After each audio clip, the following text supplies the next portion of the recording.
मी आज बनवते गुजराती सब्जी उंदियो.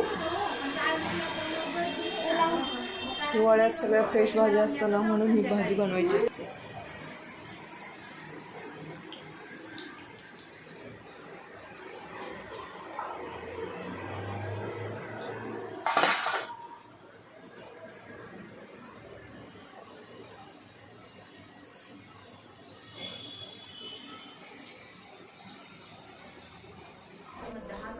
तर सरलाताई, तुम्ही ही जी भाजी बनवली उंदिया, हिचं काय रेसिपी, कसं बनवलं? पहिल्यांदा आपल्याला सगळ्यात पहिले पावटा घ्यायचा. पावट्याच्या कवळ्या शेंगा, पावट्याचे बी, नंतर तुरीचे दाणे बर. वगैरे ते घ्यायचं. बर नंतर दुसऱ्या वालाच्या शेंगा असतात ते घ्यायचं.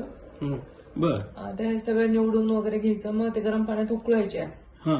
नंतर बटाटा, रताळे, पांढरा बटाटा एक वेगळा असतो तो घ्यायचा. बर तो पण सगळं सालं काढून कापून वेगळं ठेवायचं. सुकल्यावर ते तळून काढायचं. बर नंतर वांगे कापून पाण्यात टाकायचे.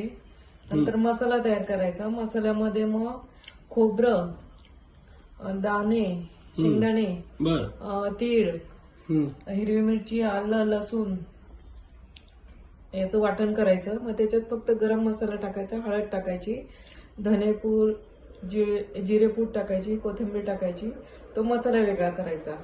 आणि आता फ्रेश कांद्याची लसणाची पात जी मिळते त्याची ग्रेव्ही करायची. लसणाची पात का आपली ती रेग्युलर ते कांद्याची पात? नाही ती नाही, लसणाची पात मिळते. आता थंडीतच मिळते ती. बर. ती आणि कोथिंबीर टाकून त्याची पेस्ट वेगळी बनवायची.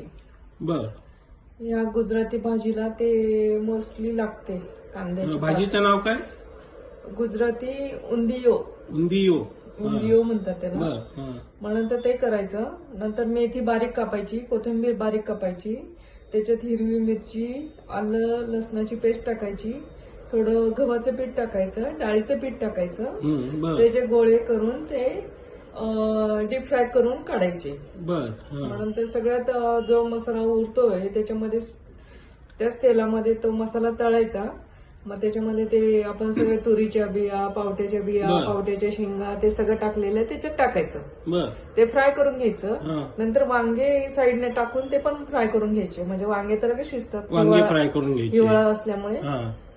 आणि ते सगळं फ्राय झाल्यावर मग आपण जे तळलेले बटाटे असतात, रताळे ते वगैरे ते टाकायचं. रताळे पण असतात? रताळे पण असतात. आणि दुसरं एक पांढरा बटाटा म्हणतात, त्याला वेगळं काहीतरी नाव आहे, ते नाव नाही माहिती मला. ते टाकायचं. मग ते सगळं हलवून वगैरे घ्यायचं. याला लिंबू पण लागतो, थोडी साखर, मीठ वगैरे टाकायचे टेस्टसाठी. सगळं फ्राय झाल्यावर मग साईडने ते गोळे सगळे आपण तळलेले ते बॉल्स मेथीचे ते टाकायचे. थोडंसं पाणी टाकून त्याला वाफ घ्यायची.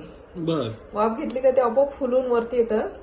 मग अशा प्रकारे ती भाजी तयार होते. मग वरतून ओलं खोबरं, कोथिंबीर डेकोरेट करायचं आणि पुरी बरोबर खायचं. म्हणजे पुरी पण याच्यासोबत याच्यावर पुरीच करायची असते. पुरी बरोबरच खायची असते ही भाजी. आणि याच्यावर अजून जिलेबी लागते. अरे वा वा वा, छान. जिलेबी म्हटलं तर माझा वीक पॉइंट आहे. तुम्हाला सगळंच आवडतो. बर. मग अशा पद्धतीने ही रेसिपी आहे त्याची. आणि तुमची डिश तयार झालेली आहे. आमची डिश तयार झालेली. आता फक्त पुऱ्या करायच्या. आली का पुऱ्या तळणार आहे आणि जेवायला बसणार. वा वा वा, खूप छान, खूप छान. धन्यवाद.